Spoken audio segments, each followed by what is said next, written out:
e fazes cair as barreiras em mim. És fiel, Senhor, e dizes palavras de amor, esperança sem fim, ausente o teu toque, a tua bondade libertas no céu, no calor deste lugar. Eu venho me derramar, dizer que te amo, me derramar, dizer te preciso, me derramar, dizer que sou grato, me derramar, dizer que és formoso.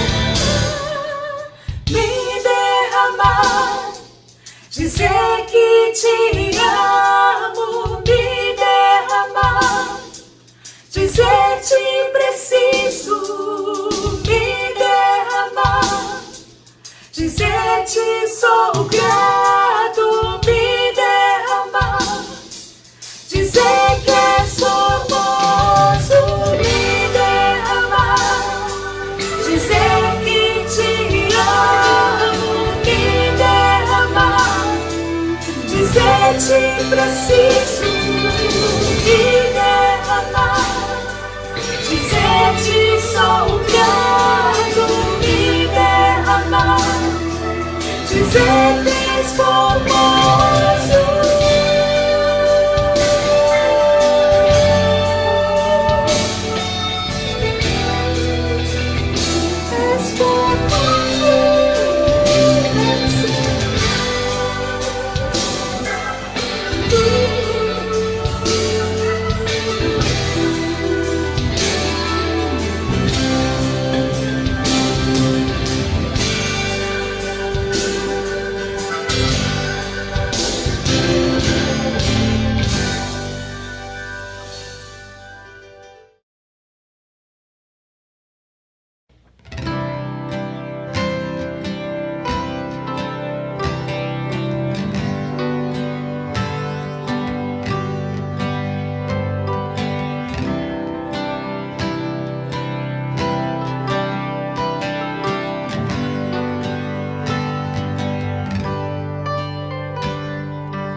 estamos nós aqui.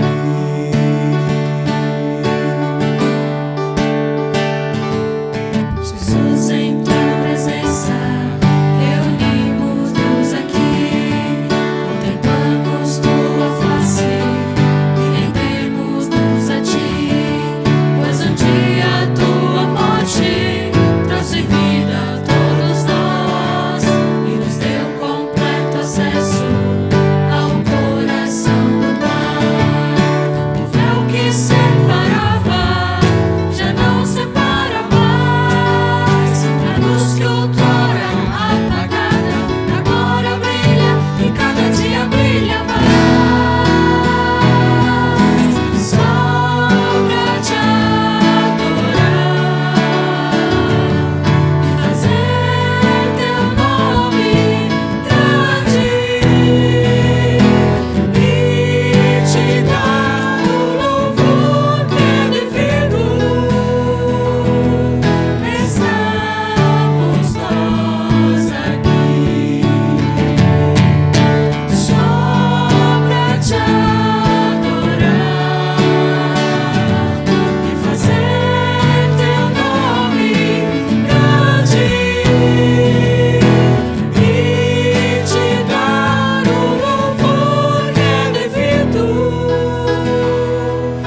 Estamos nós aqui.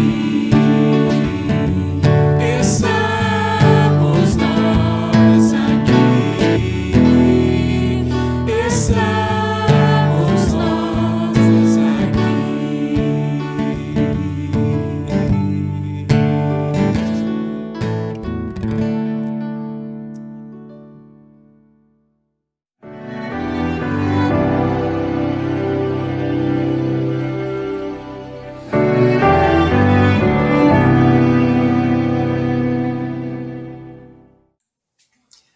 Boa noite, queridos. Mais uma vez, temos o privilégio de podermos participar deste culto mesmo online. O desejo do meu coração é que o Espírito de Deus esteja abençoando em toda parte deste culto e agora de uma forma específica através da reflexão da Palavra de Deus. Hoje, como segundo domingo de dezembro, nós temos no calendário o Dia Nacional da Bíblia. E assim sendo, hoje a reflexão será sobre, claro, sobre a Palavra de Deus. Para isso, eu gostaria de convidá-lo a abrir as suas Bíblias na segunda carta que Paulo escreve a Timóteo. E farei a leitura, acompanhado, claro, por vocês, dos versículos 14 a 17. 2 Timóteo, capítulo 3, versículos 14 a 17. Diz assim a palavra de Deus na minha tradução. Tu, porém, permanece naquilo que aprendeste e de que foste inteirado, sabendo de quem o tens aprendido. Pois desde a infância sabes as sagradas letras que podem fazer-te sábio para a salvação pela fé que há em Cristo Jesus. Toda a Escritura é divinamente inspirada e proveitosa para ensinar, para repreender, para corrigir, para instruir em justiça, a fim de que o homem de Deus tenha capacidade e pleno preparo para realizar toda boa obra. Vamos orar. Senhor, muito obrigado por mais este culto que podemos estar te prestando. Muito obrigado pelo alto privilégio que temos de, como igreja, como família, como corpo, podermos oferecer ao Senhor a gratidão do nosso coração através da declaração de que realmente amamos o Senhor e procuramos te servir em espírito e em verdade.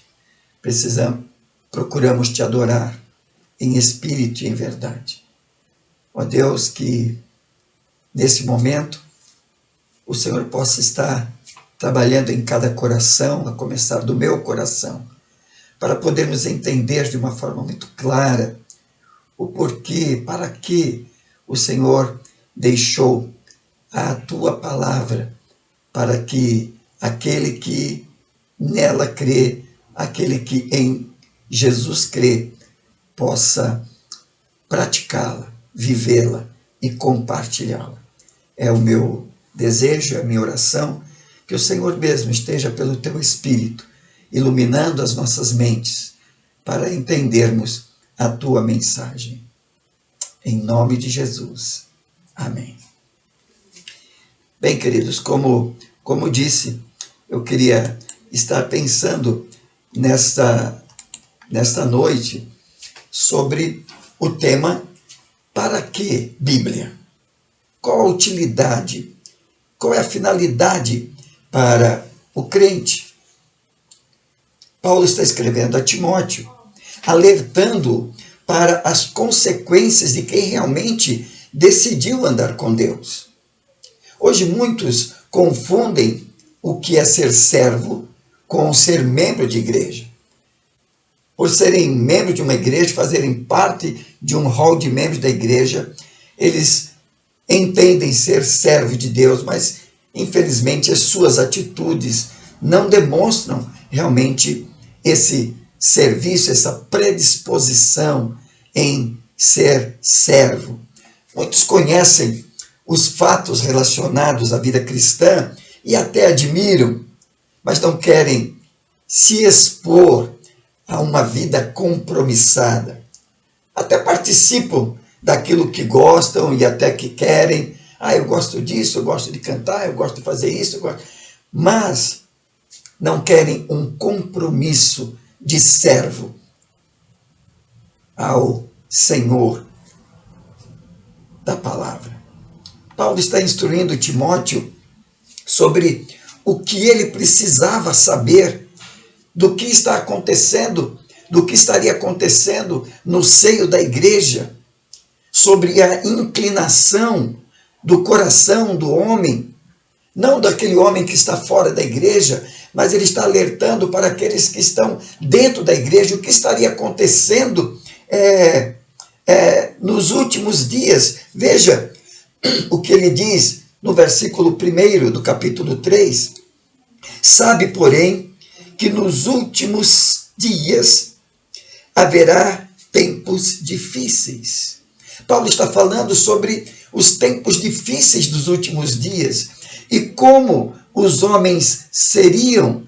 O versículo 2 ele diz: pois os homens amarão a si mesmos, serão ou ateus, egoístas, narcisistas, pensando somente em si e não no próximo, não no outro. Serão gananciosos, arrogantes, presunçosos, blasfemos. Outra característica, desobediência aos pais, não há mais respeito, obediência aos pais, ingratos, ímpios, isto é, sem interesse em fazer aquilo realmente que agrada a Deus. No versículo 3 ele diz: sem afeição natural, sem amor, incapazes de perdoar, pessoas que só vivem magoadas, ofendidas e que não têm espírito perdoador, caluniadores, descontrolados, cruéis, inimigos do bem. O versículo 4 ele diz: traidores, inconsequentes, pessoas que fazem as coisas sem entender o que estão fazendo, sem avaliar as consequências naquilo que falam, naquilo que fazem. Ele continua dizendo: orgulhosos, mais amigos dos prazeres do que amigo de Deus. E o versículo 5 ele diz: com aparência de religiosidade, de uma vida piedosa, mas rejeitando o poder de Deus. E Paulo diz: Timóteo, afasta-te também desses. Nos versículos 6 e 7 ele diz: porque entre eles estão os que se intrometem pelas casas e conquistam mulheres tolas, carregadas de pecados, dominados por várias paixões, que estão sempre aprendendo, mas nunca podem negar ao pleno ou chegar ao pleno conhecimento da verdade. Paulo está dizendo: pessoas com suas vidas imorais, a imoralidade dentro da igreja. Mas Paulo, ele continua dizendo que essas pessoas não somente têm uma fé fingida, mas também são opositores à verdade, eles se opõem à verdade. Veja o versículo 8 e 9, ele diz: e a semelhança de Janes e Jambres, que resistiram a Moisés, eles também resistem à verdade. São homens de entendimento corrompido, reprovados na fé.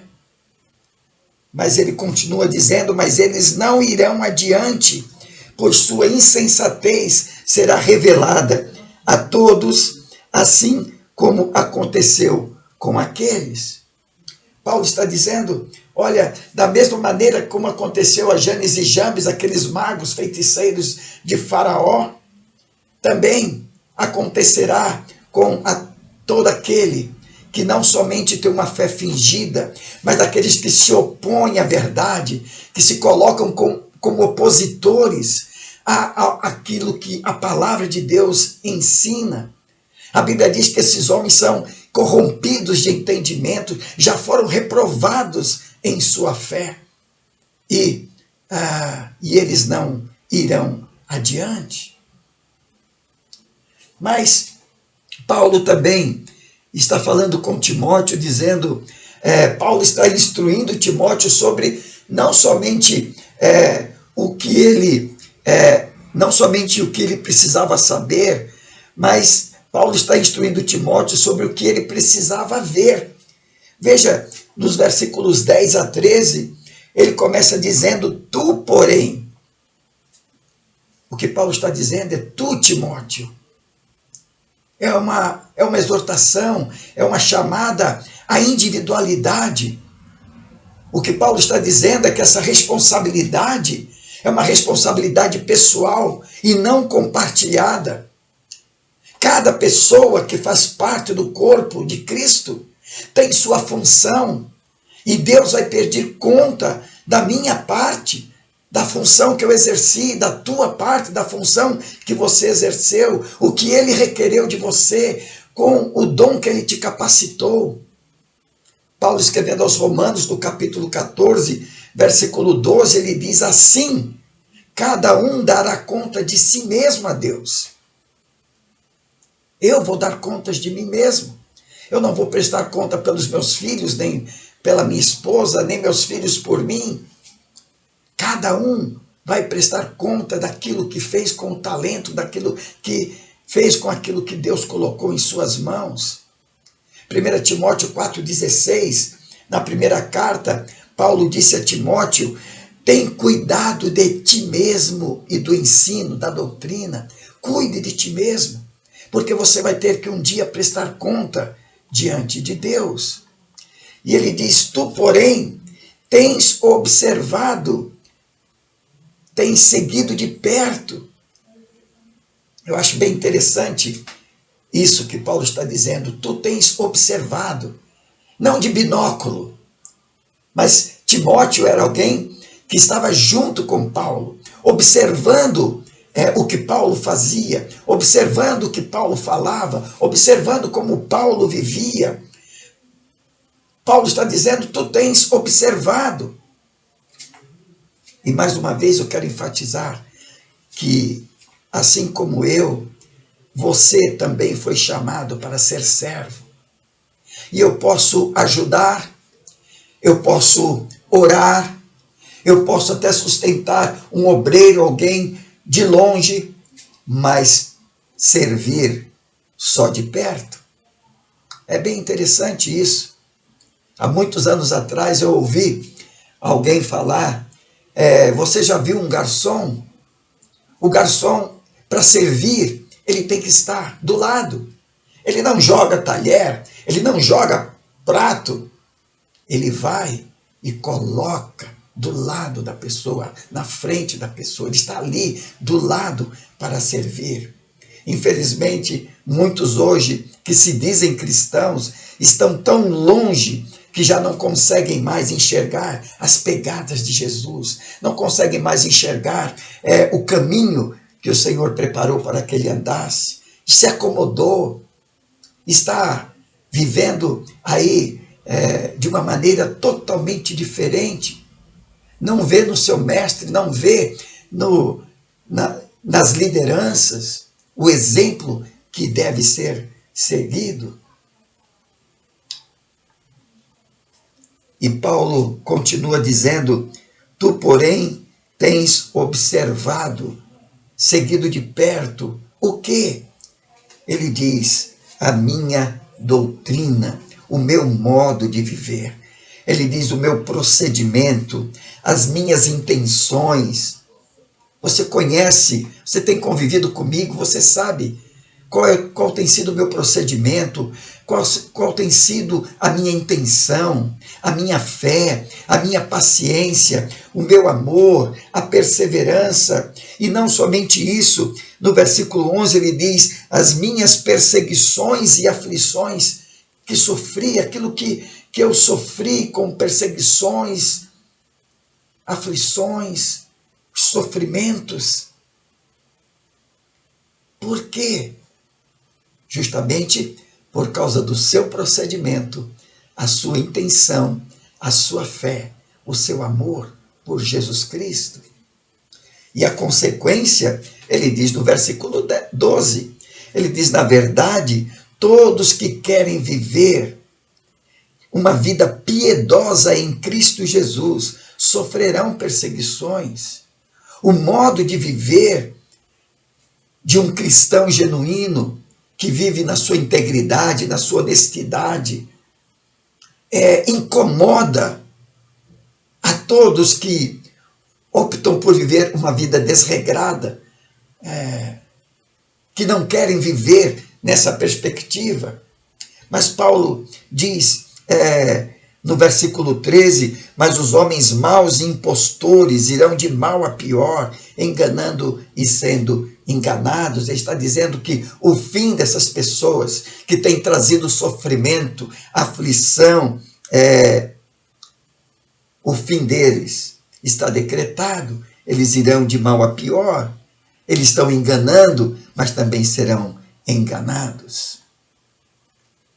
Agora, dos versículos 14, no versículo 14, Paulo está instruindo Timóteo sobre o que ele precisava fazer. E ele começa o versículo 14 dizendo: tu, porém, permanece. Paulo está dizendo: tu, porém, permanece. Permanecer. Não era para inventar nada novo. Não é para entrar em modismos como nós vemos de tempo em tempo surgindo e até dividindo igrejas. Paulo está dizendo: você, Timóteo, permanece. Bem, quando eu entrei no primário, isso em 1958, no segundo ano, eu comecei a aprender sobre verbos. E um dos primeiros verbos que eu aprendi foi o verbo de ligação. E verbo de ligação são verbos que indicam um estado, ligando uma característica ao sujeito. Eles não indicam uma ação. Eles têm a função de simplesmente ligar o sujeito e suas características. E os principais verbos de ligação que mais usamos é ser, estar, permanecer, tornar. Agora, Paulo está dizendo para Timóteo: tu, porém, permanece. Permanece onde? Ele diz: naquilo que aprendeste e que foste inteirado. Ele diz: permanece naquilo que você aprendeu e que foi conscientizado. Você aprendeu e foi inteirado, que é realmente a verdade. No Evangelho de João, no capítulo 15, Jesus se declara ser a videira verdadeira e nós os ramos. E ele disse ali, então, no capítulo 15 de João, eu sou a videira verdadeira e meu pai é o agricultor. Todo ramo que está em mim e não dá fruto, ele o corta. E todo ramo que dá fruto, ele o limpa para que dê mais fruto. Vós já estáis limpos pela palavra que vos tenho falado. Permanecei em mim e eu permanecerei em vós. O ramo não pode dar fruto por si mesmo, se não permanecer na videira. Assim também vós, se não permanecerdes em mim. Eu sou a videira, vós sois os ramos. Quem permanece em mim e eu nele, esse dá muito fruto, porque sem mim nada podeis fazer. Quem não permanece em mim é jogado fora e seca, à semelhança do ramo. Esses ramos são recolhidos, jogados no fogo e queimados. Se permanecerdes em mim, e as minhas palavras permanecerem em vós, pedi o que quiserdes, e vos será concedido. No versículo 10 ele diz, se obedecerdes aos meus mandamentos, permanecereis no meu amor, do mesmo modo que eu tenho obedecido aos mandamentos de meu Pai, e permaneço no seu amor. Eu vos tenho dito essas coisas para que a minha alegria permaneça em vós e a vossa alegria seja plena. Jesus Cristo está se declarando a videira verdadeira e nós os ramos, e a sua proposta é permanecer em mim, estai em mim, porque sem mim nada vocês poderão fazer. E se vocês permanecerem em mim, vocês podem pedir o que quiserem e vos será feito. Se vocês permanecerem em mim, a vossa alegria será completa. O que Paulo está dizendo para Timóteo é, Timóteo, permanece, fique naquilo que você aprendeu sobre Jesus Cristo, persevere, se apegue, sabendo de quem você tem aprendido. Eu creio que o que tem causado dúvida em muita gente dentro das nossas igrejas é o fato de não saber onde e de quem tem aprendido. Mas Paulo está falando, você sabe de quem aprendeu e o que aprendeu. Agora, o que Timóteo aprendeu e foi inteirado. O versículo 15 diz, pois desde a infância sabes as sagradas letras que podem fazer-te sábio para a salvação pela fé que há em Cristo Jesus. O que Timóteo aprendeu e foi conscientizado, foi inteirado, foram as sagradas letras que estavam tornaram Timóteo sábio para a salvação. O que para o mundo é desperdício de tempo, perdição, para o cristão, para o crente, é a sabedoria de Deus. Tem uma historinha um pouco engraçada, mas um fato que eu ouvi há muitos anos e achei muito interessante, uma ilustração, diz que um doutor estava num local e ele precisava atravessar para o outro lado do rio.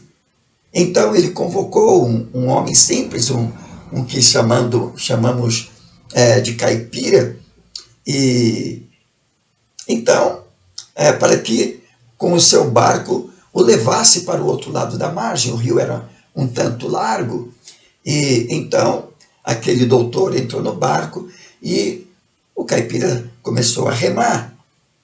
E aí, alguns minutos que eles estavam remando, aquele doutor perguntou para o remador, você aprendeu psicologia? E aquele homem, não, seu doutor, não aprendi. E ele disse, então você perdeu 5 anos da sua vida. E continuou, e você aprendeu filosofia? E o simples remador, não aprendi não, doutor. Então você perdeu 10 anos da sua vida. E você aprendeu sociologia? Não, nunca estudei isso, não aprendi isso, não. Então você perdeu 15 anos da sua vida. E o barco vai caminhando e no meio do rio, um tronco bate e vira o barco. Então, aquele remador pergunta para o doutor, doutor, o senhor aprendeu a nadar? Não, eu não aprendi. Ele diz, então o senhor perdeu a vida toda. As sagradas letras é que me conduzem para a salvação. Não adianta todo o conhecimento, tudo aquilo que eu posso arrecadar tudo é bom, todo conhecimento é bom.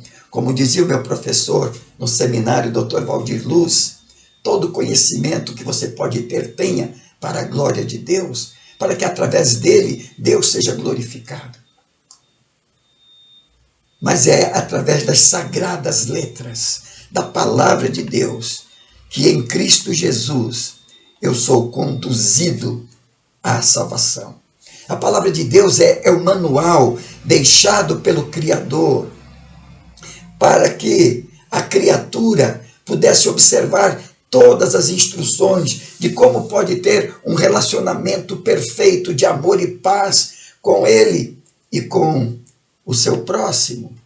E tudo isso é possível, diz Paulo, pela fé em Cristo Jesus. E acrescenta no versículo 16, toda a Escritura é divinamente inspirada por Deus.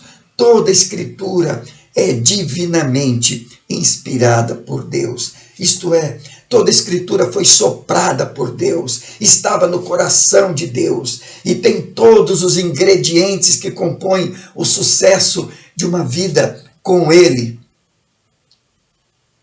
e com o próximo.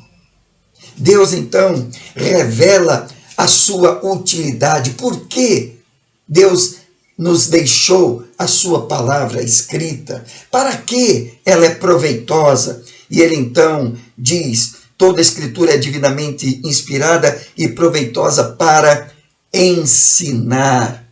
Para ensinar.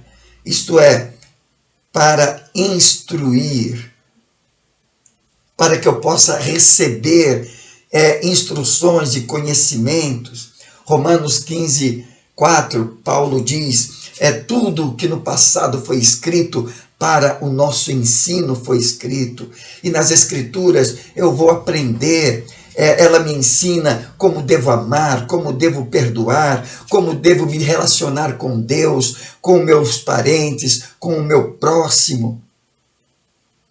Mas ele diz, não somente ensinar, mas ele diz, toda a Escritura é divinamente inspirada e proveitosa para ensinar, para repreender, para reprovar, para punir, condenar todo erro que eu cometo, todo pecado que eu cometo. É através da Escritura que, como espelho, eu vejo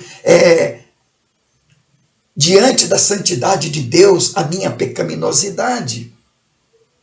A ideia que tem fluído, se espalhado pelo nosso Brasil e pelo mundo, de que Deus é amor e, portanto, não vai contrariar a sua essência, sua bondade, longanimidade. Isso é furado, gente, isso não é verdade, não encontra base nas Escrituras. Paulo, escrevendo aos Romanos, ele diz, considerai a bondade e a severidade de Deus. Em Êxodo capítulo 34, nós lemos o seguinte,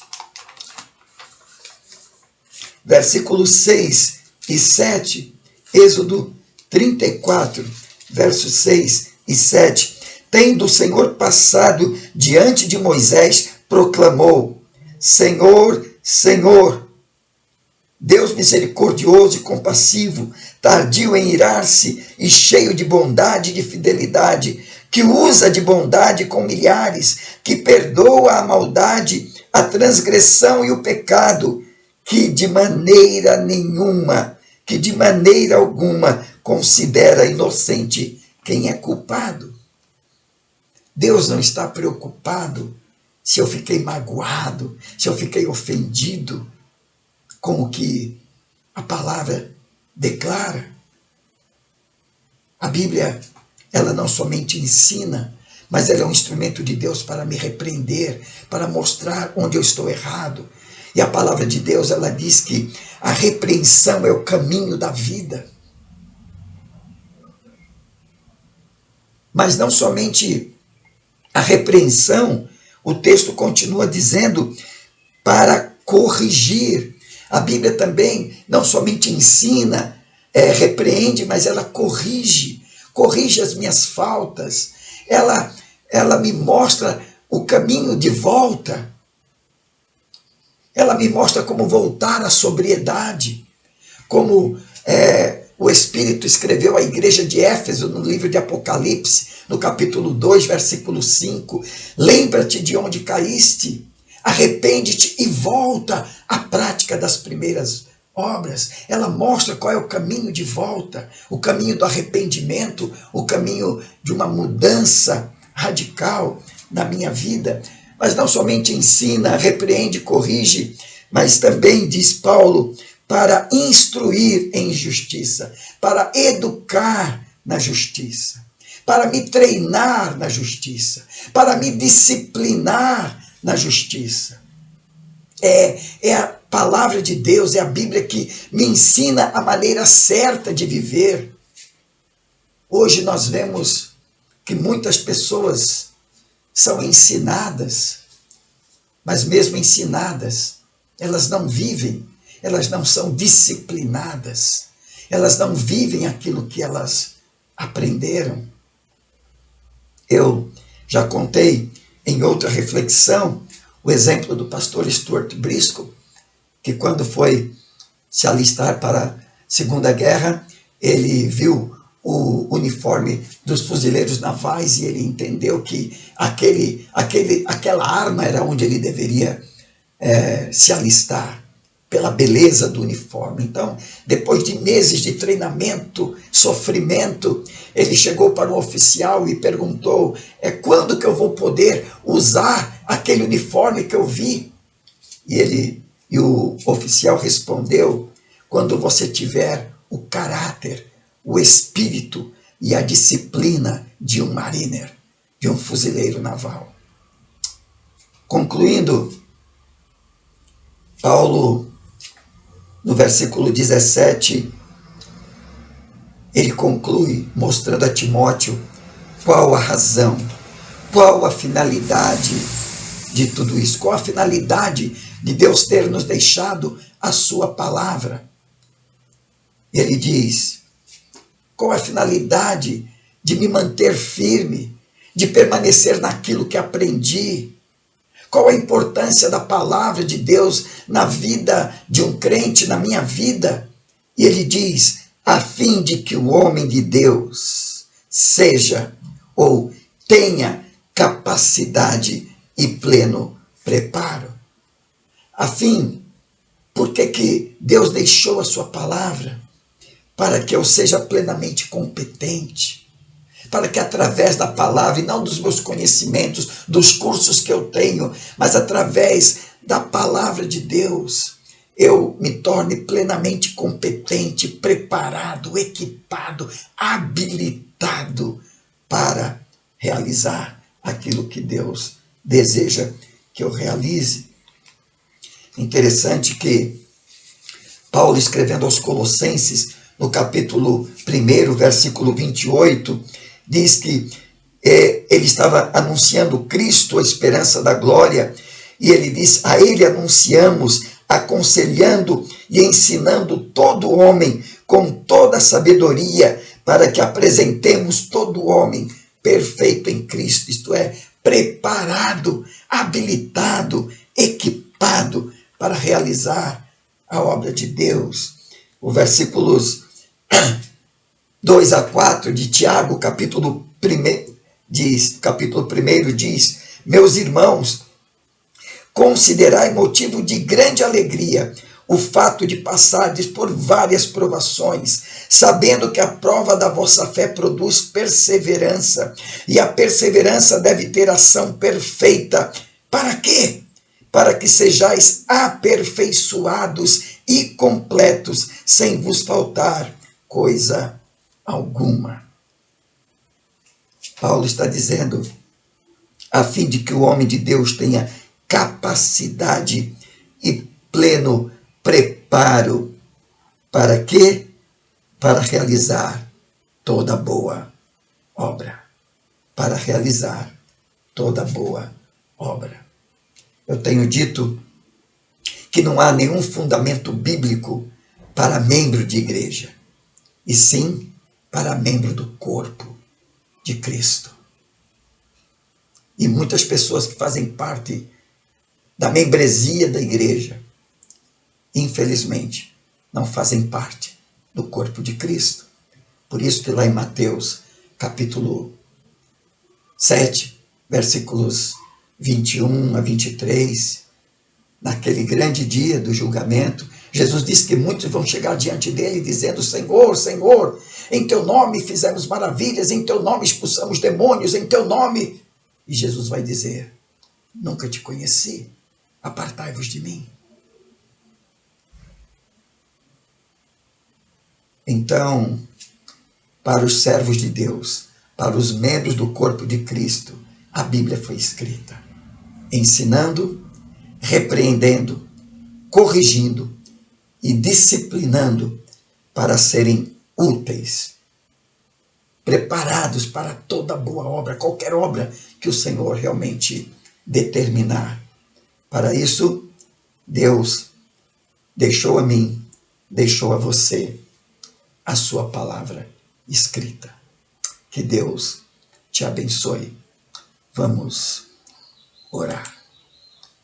Pai querido, muito obrigado, porque neste dia, segundo domingo de dezembro, todas as igrejas evangélicas estão comemorando o dia da Bíblia, te louvando pela grande bênção de cada membro poder ter pelo menos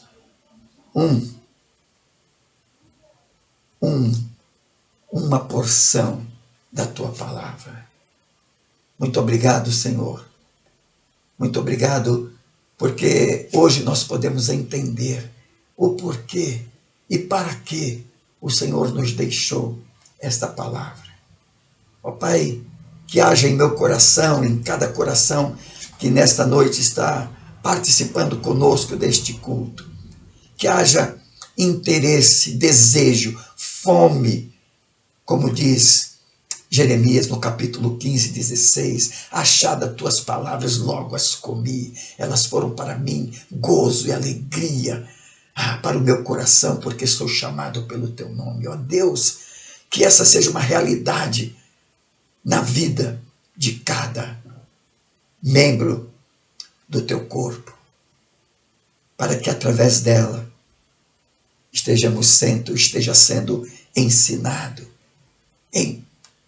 repreendido, corrigido, mas instruído e preparado para fazer aquilo que tu queres, onde tu queres, como tu queres.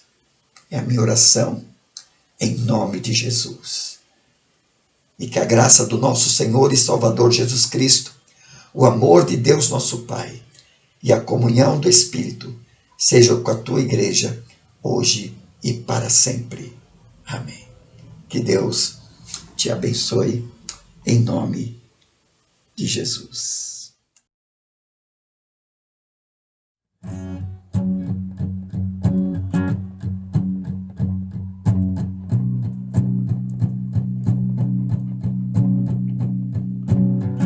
Para onde me ausentarei do teu espírito? Como de tua face fugirei? Se subo ao céu, lá estás, no abismo mais profundo tu estás também. Se pelas asas da alvorada rumo eu tomar e pelos mares me deter, ainda lá tua mão me guia, tua destra ainda me sustém. És o Senhor que conhece conhece minhas palavras antes do falar, que formou o meu interior ao me criar. Deus de gloriosas obras, sempre perto estás, sempre perto estás. Por onde quer que eu vá, tu me sondas e conheces todo o meu pensar. Tu me cercas e jamais me abandonará. Mesmo se eu tentar me esconder de ti, vais me encontrar por onde quer que eu vá. Quão preciosos para mim teus pensamentos são, e tantos para se contar. Se fossem grãos de areia, contaria sem jamais chegar ao fim. És o Senhor, sabe dos meus planos, sonhos em meu coração. Me conduz pelo caminho eterno, pela mão. És maravilhoso, Deus da minha salvação, da minha salvação.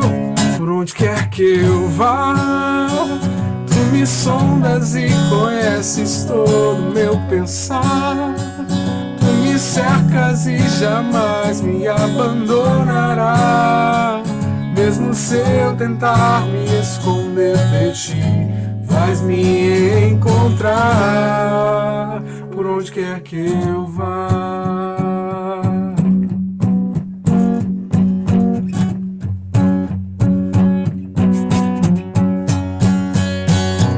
Por onde quer que eu vá, por trás e adiante, por onde quer que eu vá, Me cercas todo instante. Senhor, vem me sondar pelo caminho eterno, me guiar, me guiar. És o Senhor que conhece minhas palavras antes do falar, que formou o meu interior ao me criar.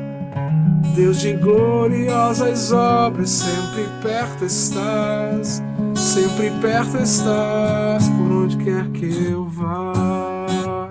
Me sondas e conheces. Por onde quer que eu vá, Tu me cercas e jamais me abandonará. Mesmo se eu tentar me esconder de ti, vais me encontrar por onde quer que eu vá. Tu me sondas e conheces todo o meu pensar. Tu me cercas e jamais me abandonará. Mesmo se eu tentar me esconder de ti, vais me encontrar por onde quer que eu vá. Por onde quer que eu vá.